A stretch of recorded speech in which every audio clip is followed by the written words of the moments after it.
السلام علیکم ورحمۃ اللہ وبرکاتہ۔ کیا حال ہے سب کا؟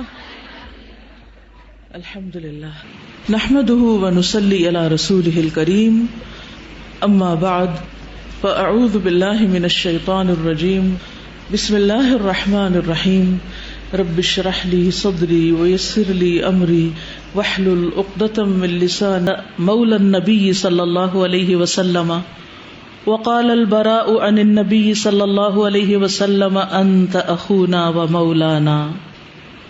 زید بن حارثہ کی فضیلت، جو نبی صلی اللہ علیہ وسلم کے غلام تھے۔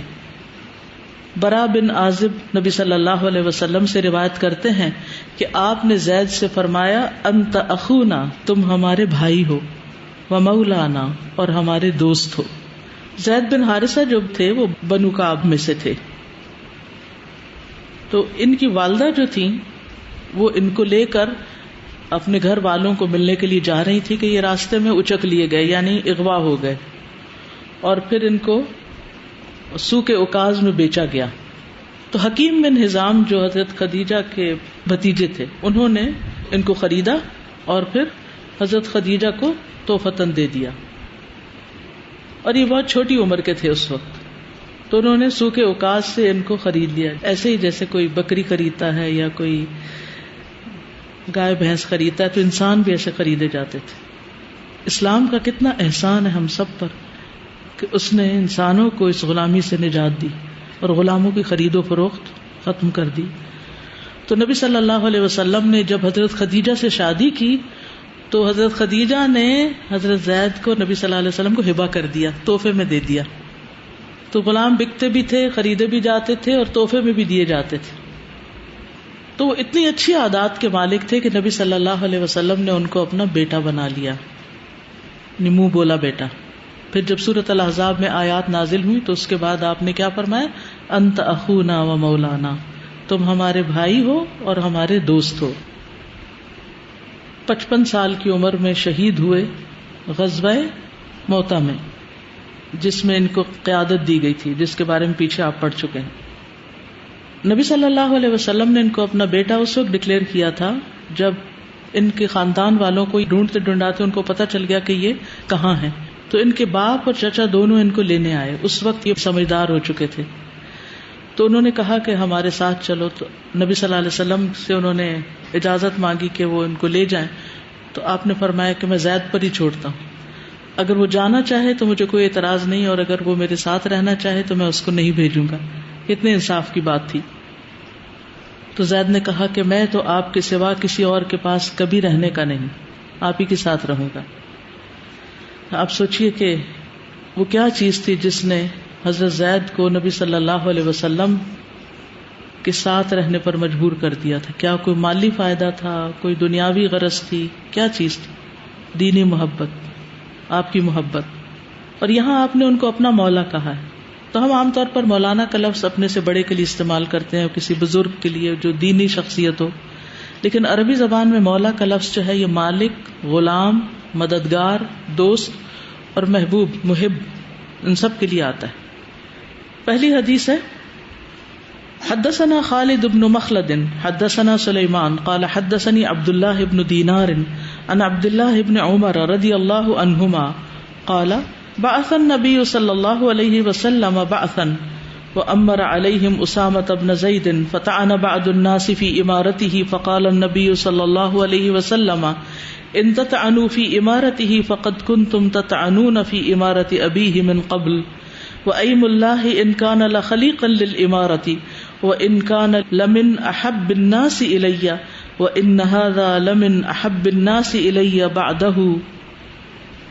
امام بخاری کہتے کہ ہمیں خالد بن مخلد نے یہ حدیث سنائی، اور خالد بن مخلد کی کنیت ہے ابو الہیثم البجلی، پیچھے ان کا ذکر گزر چکا ہے، اور حدیث کے راوی ہیں عبداللہ بن عمر رضی اللہ عنہ۔ وہ کہتے ہیں کہ بعث النبی صلی اللہ علیہ وسلم بعثا، نبی صلی اللہ علیہ وسلم نے ایک لشکر تیار کیا جس کو بعث اسامہ کہا جاتا ہے۔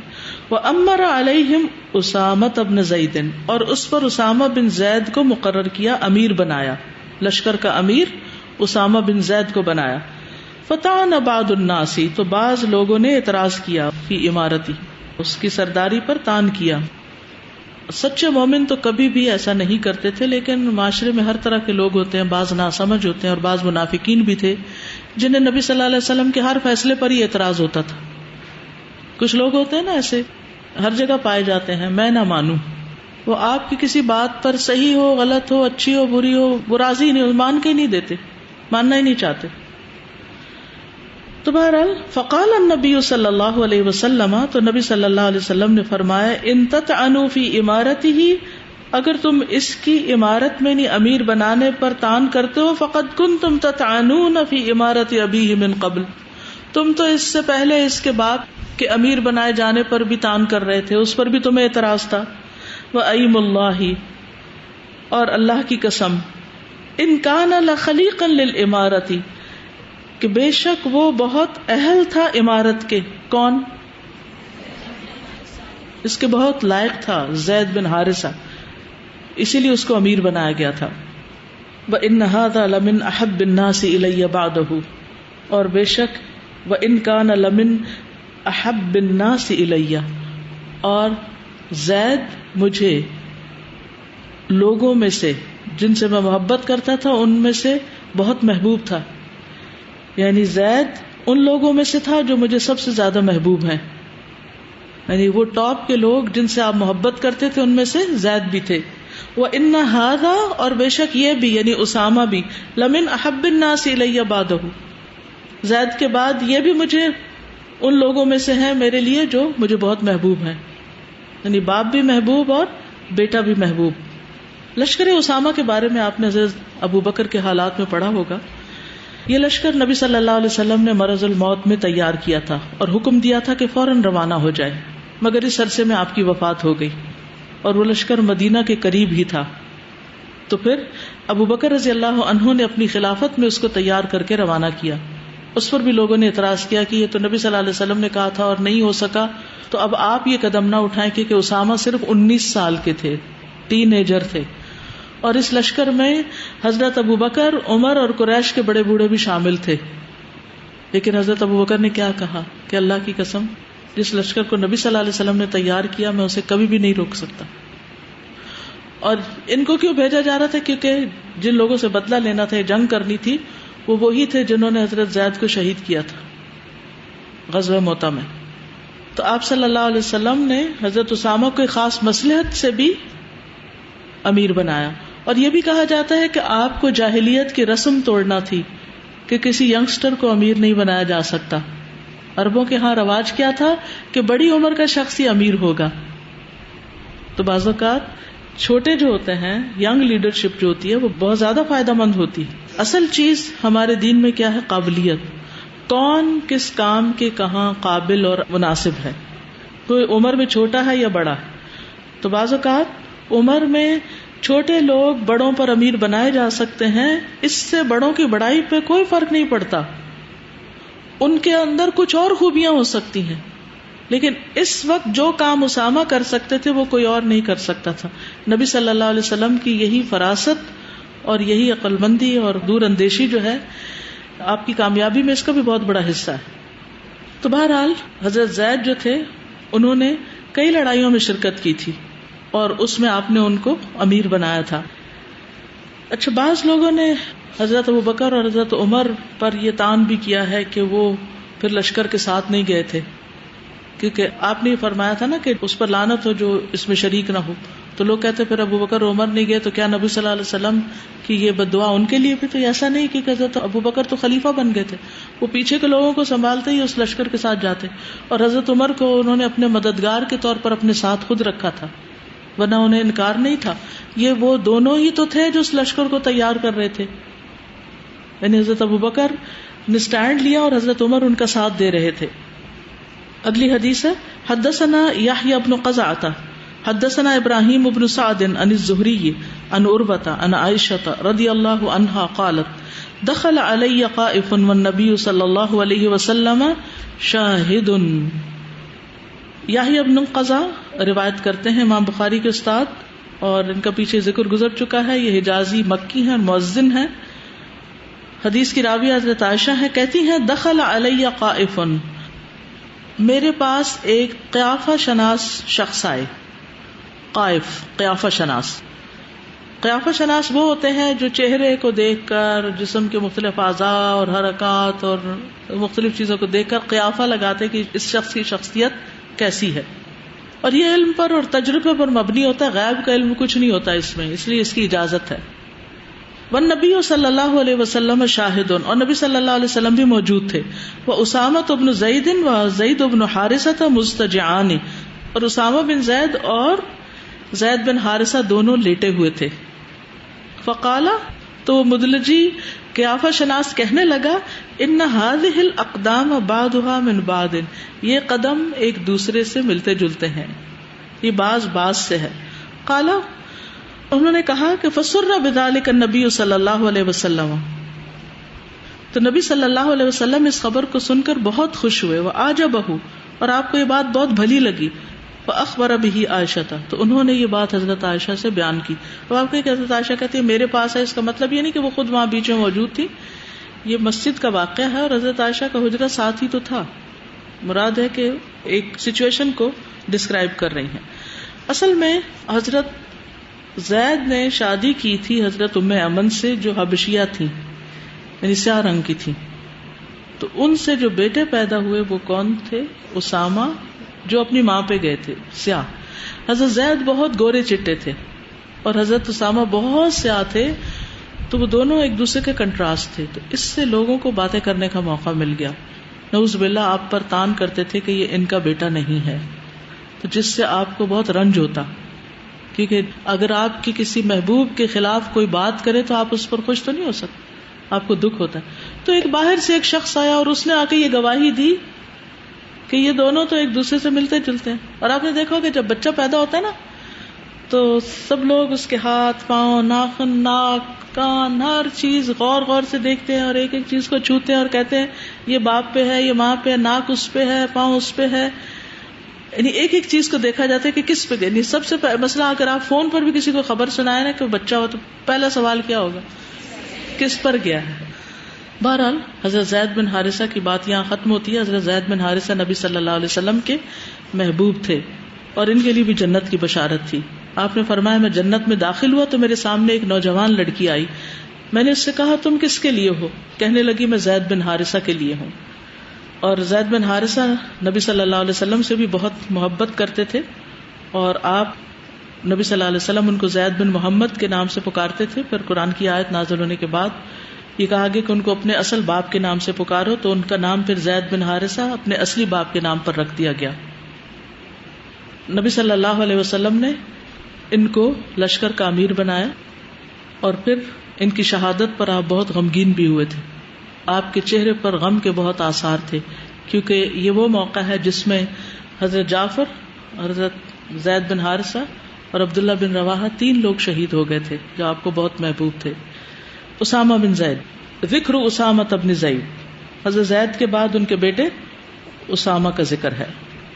اسامہ بن زید بن حارثہ بن شرحبیل، یہ بھی نبی صلی اللہ علیہ وسلم کے محبوب ہیں اور آپ کے مولا و ابن مولا. نبی صلی اللہ علیہ وسلم ان کو اور حضرت حسن دونوں کو اٹھا لیتے اور فرماتے ہیں اللہ میں ان دونوں سے محبت کرتا ہوں، تو بھی ان کو اپنا محبوب بنا لے. حدثنا قتيبة بن سعيد حدثنا ليث عن الزهري عن عروة عن عائشة رضي الله عنها ان قریشا اہمهم شأن المخزومیہ. حضرت عائشہ کہتی ہیں کہ قریش کو مخزومی خاتون کے معاملے میں فکر ہوئی. ہم ہوتا نا فکر کرنا، یعنی قریش کو مخزومی عورت کے معاملے نے فکر مند کر دیا. کیا تھا؟ اس نے چوری کی تھی، اب اس پہ حد جاری ہونے والی تھی اور وہ ایک شریف خاندان کی عورت تھی اور وہ سب کے لیے بڑی بدنامی کی بات ہوتی. تو انہوں نے سوچا کہ اب اس عورت کو کس طرح بچایا جائے. فقالوا من یجترئ علیہ الا اسامۃ بن زید حب رسول اللہ صلی اللہ علیہ وسلم. تو انہوں نے آپس میں کہا کہ اس باب میں، یعنی اس بارے میں حضور صلی اللہ علیہ وسلم سے معاملہ پیش کرنے کی جرت کون کر سکتا ہے سوائے اسامہ کے جو آپ کا بہت محبوب ہے، چہیتا ہے. وحدثنا علی اور امام بخاری کہتے ہیں کہ ہم سے علی ابن مدینی نے بیان کیا حدثنا سفیان قال ذهبت اسأل الزہری، وہ کہتے ہیں کہ میں زہری کے پاس گیا یہ سوال کرنے کے لیے ان حدیث المخزومیہ تھی، مخزومیہ عورت کی حدیث کے بارے میں، فصاح بی، تو وہ مجھ پر پکار اٹھے، قلت لسفیان، تو میں نے سفیان سے پوچھا، فلم يحملہ عن احد، تو پھر یہ ان سے کسی نے نہیں لی، یعنی کس نے اس کو روایت کیا؟ قال وجدته فی کتاب کان کتبہ ایوب بن موسیٰ، وہ کہنے لگے کہ میں نے اس کو ایک کتاب میں پڑھا جو ایوب بن موسیٰ نے لکھی، ان الزہری، زہری سے، ان عروہ، عروہ سے، ان عائشہ رضی اللہ عنہا، سند عائشہ رضی اللہ تعالی عنہ پر ہی جاتی ہے، ان امرأۃ من بنی مخزوم سرقت، کہ بنو مخزوم کی ایک عورت نے چوری کی تھی، فقالوا من یکلم فیہا النبی صلی اللہ علیہ وسلم، تو انہوں نے کہا کہ اس بارے میں نبی صلی اللہ علیہ وسلم سے کون بات کرے گا؟ فلم یجترئ احد ان یکلمہ، تو کسی کو بھی جرأت نہیں ہوئی کہ آپ سے بات کرے، فکلمہ اسامہ بن زید، تو اسامہ بن زید جو تھے انہوں نے جا کے بات کی، فقال ان بنی اسرائیل کان اذا سرق فیہم الشریف ترکوہ، تو نبی صلی اللہ علیہ وسلم نے اسامہ سے کہا کہ بنی اسرائیل میں جب کوئی شریف یعنی بڑا شخص، کسی بڑے خاندان کا شخص یا کوئی امپورٹنٹ شخص جو تھا وہ چوری کرتا تو اس کو چھوڑ دیتے، اس پہ حد جاری نہیں کرتے تھے، وہ اذا سرق الضعیف، اور اگر کوئی کمزور چوری کرتا قطعوہ، تو اس کا ہاتھ کاٹ دیتے، لو کانت فاطمۃ لقطعت یدہا، اگر یہ میری بیٹی فاطمہ بھی ہوتی تو میں اس کا ہاتھ کاٹ دیتا، اس قدر انصاف۔ بہرحال اس سے یہ پتہ چلتا ہے کہ محبت اپنی جگہ، اصول اپنی جگہ۔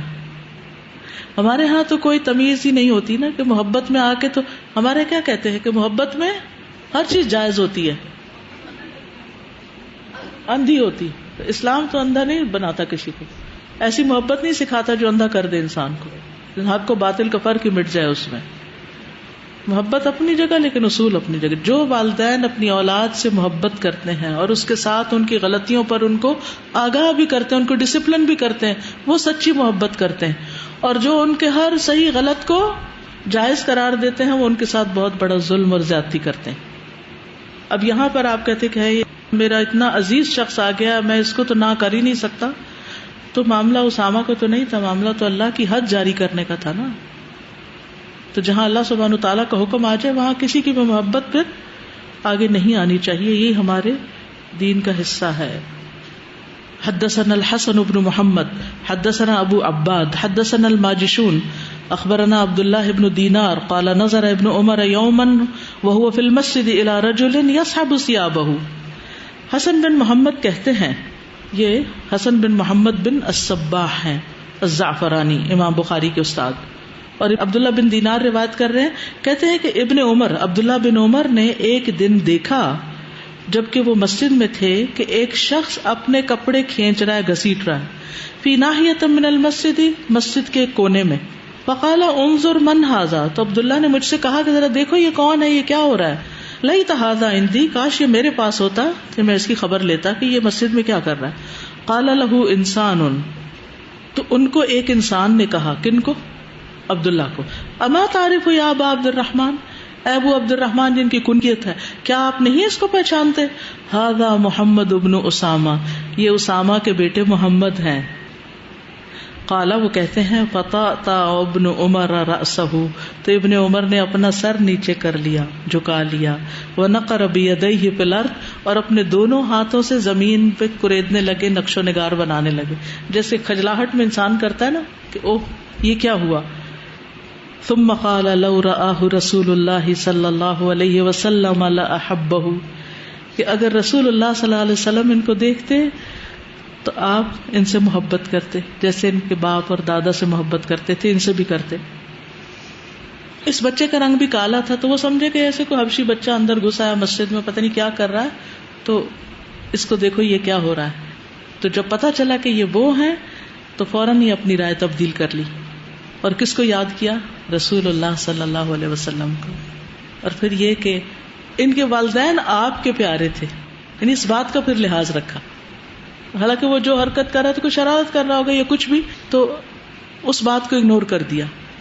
حدثنا موسیٰ بن اسماعیل حدثنا معتمر قال سمعت ابی حدثنا ابو عثمان عن اسامہ بن زید رضی اللہ عنہما، یہ بھی اسامہ بن زید روایت کرتے ہیں حدث عن النبی صلی اللہ علیہ وسلم، اور وہ نبی صلی اللہ علیہ وسلم سے، انہ کان یاخذہ والحسن، کہ وہ آپ کو اور حضرت حسن کو پکڑ لیتے اٹھاتے، فیقول، پھر فرماتے اللہم احبہما فانی احبہما، اللہ ان دونوں سے محبت فرمائیے جیسے میں ان سے محبت کرتا ہوں، کیونکہ میں ان سے محبت کرتا ہوں۔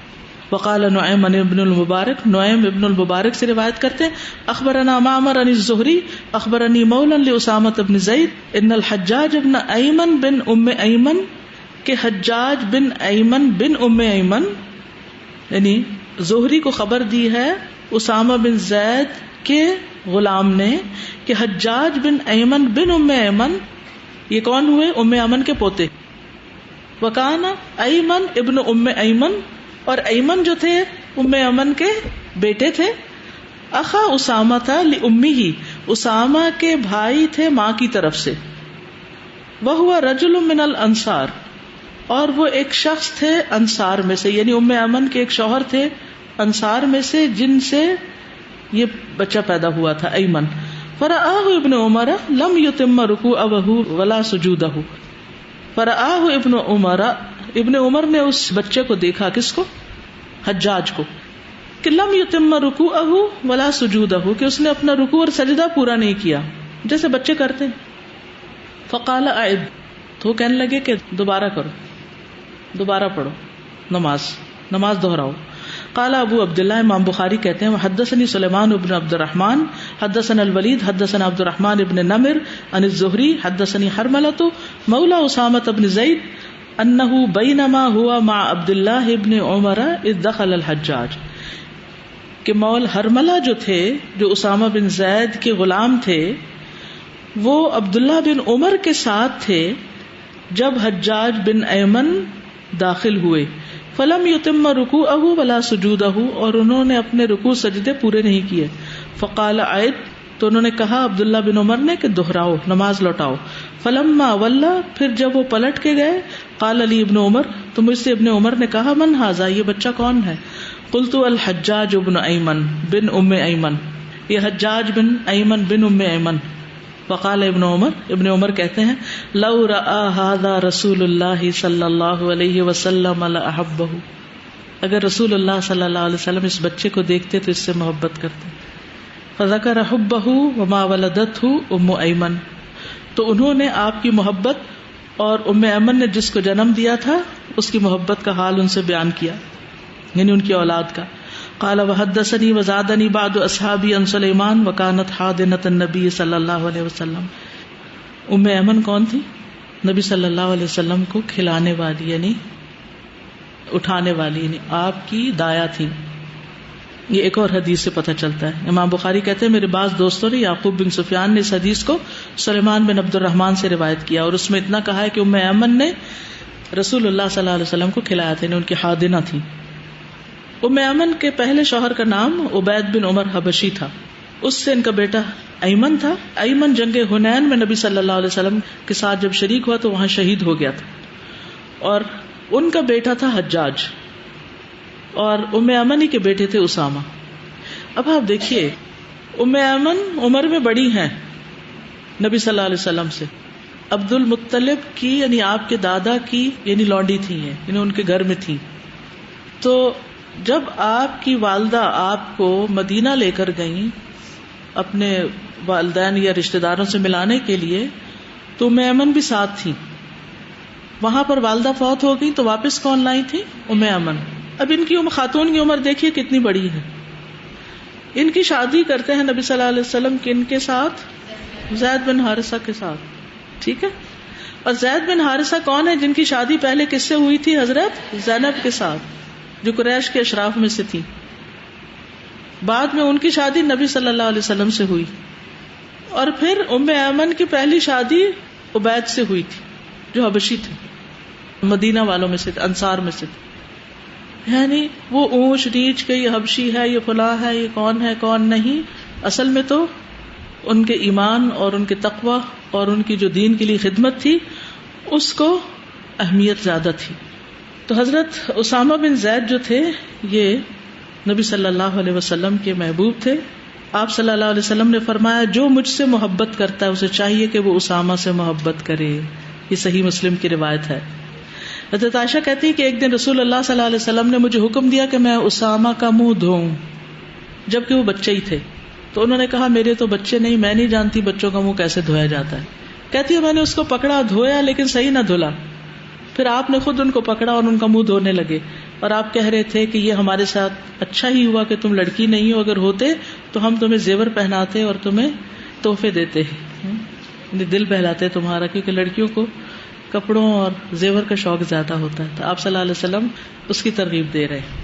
لیکن یہاں بھی آپ دیکھیں کہ حضرت عائشہ کو ناراض نہیں ہوتے کہ ٹھیک ہے تمہارے بچے نہیں لیکن تم عورت تو ہو, تمہیں یہ کام آنا چاہیے, اور یہ تو عورتوں کا ہی کام ہے اور میں کیوں دلاؤں.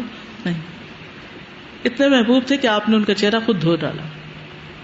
اسامہ بن زید کہتے ہیں کہ ایک گدھا جس زین پر ایک چادر پڑی ہوئی تھی اس پر رسول اللہ صلی اللہ علیہ وسلم سوار ہوئے اور اپنے پیچھے اسامہ کو بٹھایا. یعنی بچپن سے آپ کی زیر تربیت تھے, اور جب بڑے ہوئے تو پھر آپ کو لشکر کا امیر بنا کر بھیجا. مرض الموت میں آپ صلی اللہ علیہ وسلم نے حضرت اسامہ کے لیے اشارے سے دعا کی تھی.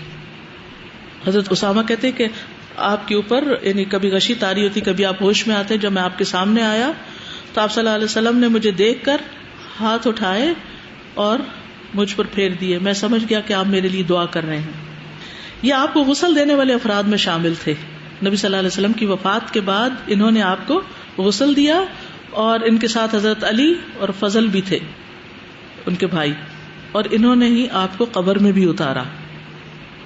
حضرت عمر بن خطاب نے اسامہ بن زید کے لیے 3500 وظیفہ مقرر کیا اور عبداللہ بن عمر کے لیے 3000 مقرر کیا, 500 کم.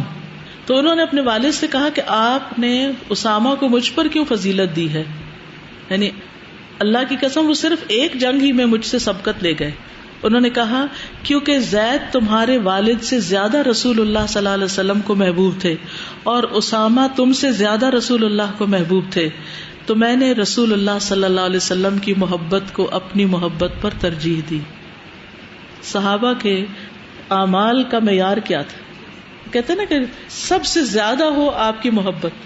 تو جس کو آپ صلی اللہ علیہ وسلم سے ہر چیز سے زیادہ, ہر انسان سے زیادہ محبت ہے, تو پھر یہ کیسے ہو سکتا ہے کہ وہ آپ کی سنت, آپ کے طریقے, آپ کی بات کو چھوڑ کر کسی اور کی بات کو لے لے؟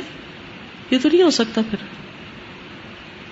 محبت تو اطاعت سکھاتی, اور یہاں اپنے بیٹے کو پیچھے کر رہے ہیں اور اسامہ بن زید کو وظیفہ زیادہ دے رہے ہیں, ان کو اہمیت زیادہ دے رہے ہیں.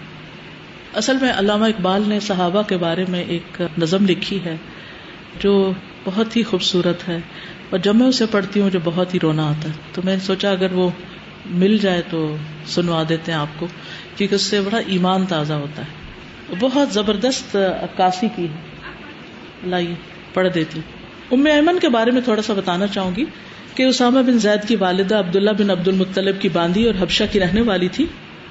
آپ کے والد اور والدہ کی وفات کے بعد ام ایمن نے آپ کی پرورش کی تھی, یہاں تک کہ رسول اللہ صلی اللہ علیہ وسلم بڑے ہو گئے اور پھر آپ نے ان کو آزاد کر دیا تھا اور زید بن حارثہ سے ان کا نکاح کر دیا.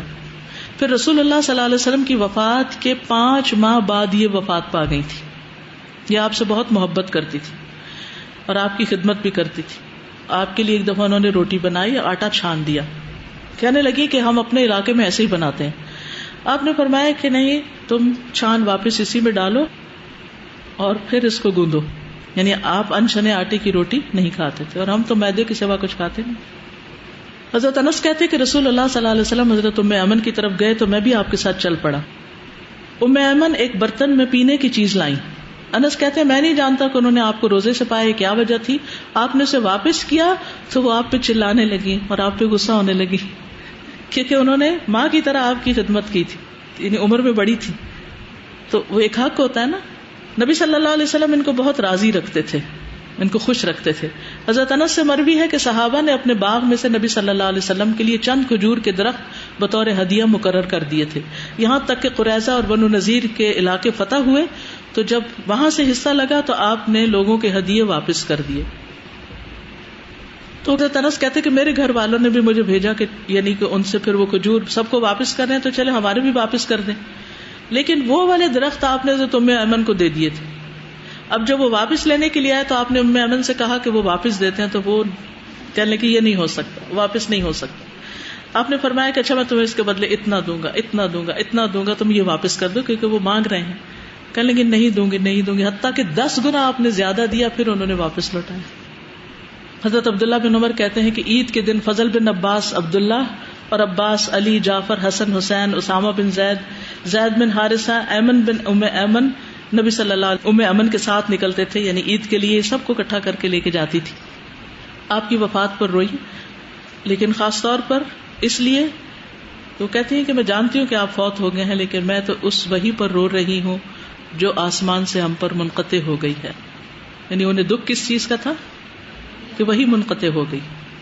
انس کہتے ہیں کہ رسول اللہ صلی اللہ علیہ وسلم کی وفات کے بعد ابو بکر نے کہا کہ آؤ ہم ام ایمن سے ملنے کے لیے چلیں، جیسے رسول اللہ صلی اللہ علیہ وسلم ان سے ملنے کے لیے جایا کرتے تھے. یعنی نبی صلی اللہ علیہ وسلم خود تشریف لے جاتے تھے ان کے گھر ان کو ملنے کے لیے. جب ہم گئے تو رو پڑی. ہم نے پوچھا کیوں رو رہے ہیں؟ کہنے لگی کہ وحی کا آنا بند ہو گیا ہے. اسی طرح ان کے بیٹے ایمن جو تھے وہ بھی غزوات میں آپ کے ساتھ تھے، اور غزوہ حنین میں وہ شہید ہو گئے تھے. ان کا اتنا نام نہیں ملتا، اگرچہ وہ بھی ساتھ تھے، لیکن جو زید بن حارثہ سے اسامہ تھے یہ آپ کو زیادہ محبوب تھے، کیونکہ ایمن بھائی تو انہی کے تھے، ام ایمن کے بچے تھے لیکن دوسری طرف سے تھے. تو بہرحال یہ ہیں صحابہ کرام. میں جلدی سے آپ کو یہ نظم سنا دیتی ہوں. کبھی اے نوجواں مسلم تدبر بھی کیا تو نے، وہ کیا گردوں تھا تو جس کا ہے ایک ٹوٹا ہوا تارا. تجھے اس قوم نے پالا ہے آغوش محبت میں، کچل ڈالا تھا جس نے پاؤں میں تاج سر دارا. تمدن آفری خلاق آئینے جہاں داری، وہ صحرائے عرب یعنی شتر بانوں کا گہوارہ. گدائی میں بھی وہ اللہ والے تھے غیور اتنے، کہ منعم کو گدا کے ڈر سے بخشش کا نہ تھا یارا. غرض میں کیا کہوں تجھ سے کہ وہ صحرا نشیں کیا تھے، جہاں گیرو جہاں دارو جہاں بانو جہاں آرا.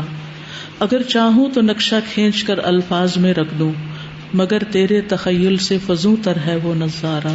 تجھے آبا سے اپنے کوئی نسبت ہو نہیں سکتی، کہ تو گفتار وہ کردار، تو ثابت وہ سیارہ. گنوا دی ہم نے جو اسلاف سے میراث پائی تھی، سریا سے زمیں پر آسمان نے ہم کو دے مارا. حکومت کا تو کیا رونا کہ وہ ایک عارضی شے تھی، نہیں دنیا کے آئینے مسلم سے کوئی چارہ. مگر وہ علم کے موتی کتابیں اپنے آبا کی، جو دیکھیں ان کو یورپ میں تو دل ہوتا ہے سی پارا. بہرحال میں تو اس کے پڑھنے کا حق نہیں ادا کر سکی، لیکن انشاءاللہ ابھی کلاس ختم ہوتی ہے تو پلے کر دیں گے تاکہ آپ جاتے جاتے بھی سنتے جائیں درود شریف کے بعد انشاءاللہ تعالی. سبحانک اللہم و بحمدک اشہد ان لا الہ الا انت استغفرک و اتوب الیک. السلام علیکم و رحمۃ اللہ وبرکاتہ. اللهم صل على محمد وعلى آل محمد كما صليت على إبراهيم وعلى آل إبراهيم إنك حميد مجيد. اللهم بارك على محمد وعلى آل محمد كما باركت على إبراهيم وعلى آل إبراهيم إنك حميد مجيد. کبھی اے نوجواں مسلم تدبر بھی کیا تو نے، کبھی اے نوجواں مسلم تدبر بھی کیا تو نے. وہ کیا گردوں تھا تو جس کا ہے ایک ٹوٹا ہوا تارا. تجھے اس قوم نے پالا ہے آغوش آغوش محبت میں، تجھے اس قوم نے پالا ہے آغوش محبت میں، کچل ڈالا تھا جس نے پاؤں میں تاج سر دارا، کچل ڈالا تھا جس نے پاؤں میں تاج سر دارا۔ کبھی اے نوجوان مسلم تدبر بھی کیا تو نے، تجھے آبا سے اپنے کوئی نسبت ہو نہیں سکتی، تجھے آبا سے اپنے کوئی نسبت ہو نہیں سکتی، کہ تو گفتار وہ کردار تو ثابت وہ سیارہ، کہ تو گفتار وہ کردار تو ثابت وہ سیارہ۔ کبھی اے نوجوان مسلم تدبر بھی کیا تو نے، گنوا دی ہم نے جو اسلاف سے میراث پائی تھی، گنوا دی ہم نے جو اسلاف سے میراث پائی تھی، سوریا سے زمیں پر آسمان نے ہم کو دے مارا، سوریا سے زمیں پر آسمان نے ہم کو دے مارا۔ کبھی اے نوجوان مسلم تدبر بھی کیا تو نے، مگر وہ علم کے موتی کتابیں اپنے آبا کی، مگر وہ علم کے موتی کتابیں اپنے آبا کی، جو دیکھے ان کو یورپ میں تو دل ہوتا ہے سپارہ، جو دیکھے ان کو یورپ میں تو دل ہوتا ہے سپارہ۔ کبھی اے نوجوان مسلم تدبر بھی کیا تو نے، وہ کیا گردوں تھا تو جس کا ہے ایک ٹوٹا ہوا تارا۔